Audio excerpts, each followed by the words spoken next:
What if your wife vanished, but every clue pointed straight at you, and she planned it all? In this movie, a woman inserted a needle into the vein in her arm and drew an entire box full of her own blood. She sprinkled some of the blood onto the cupboard and poured the rest all over the floor, then smeared it evenly with her hands. To make it look more realistic, she dragged her bloody palms across the floor to create a trail. Next, she dipped a hammer in the blood and threw it into the fireplace to burn. But that still wasn't enough to frame her husband for murder, so she deliberately befriended her pregnant neighbor. The two quickly became close friends, and she often complained to her about her husband's violent behavior. She even invited the neighbor over to her house. After the neighbor used the bathroom, the woman secretly collected her urine so she could get a hospital pregnancy report. Using that, she disguised herself as a vulnerable pregnant woman. She maxed out her husband's credit cards, specifically buying expensive male luxury items and hiding them in an abandoned house. But that still wasn't enough. She secretly increased her own insurance coverage and changed the beneficiary to her husband, making him unknowingly sign the forms. To ensure police would find evidence, she wrote 300 pages of fake diary entries, starting from the early days of their romance. In the diary, she wrote convincing and brutal stories, portraying her husband as a cheating scumbag and herself as a woman trapped in years of abuse and fear. She partially burned the diary and placed it where she knew police would find it. Then she cut off her long hair, carefully packed it into a bag, dyed her hair and eyebrows, and finally took a hammer and smashed it into her own eye. After all this,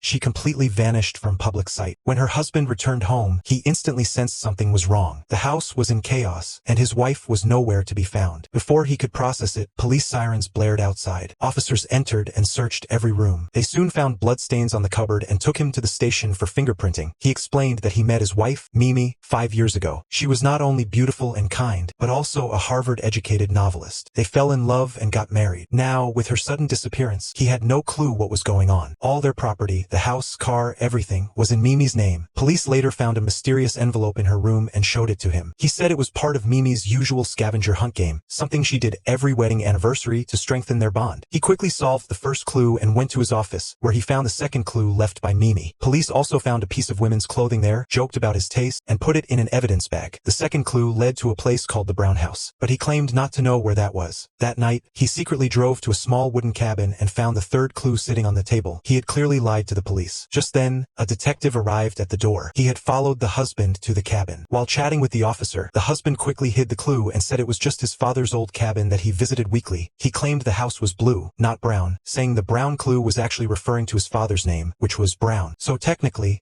the cabin was the Brown House. The detective didn't catch on and let him go. The next day, Mimi's parents arrived. Upon hearing their daughter was missing, they held a press conference. The husband appeared grief-stricken, announcing Mimi's disappearance in front of cameras, hoping the public could help find her.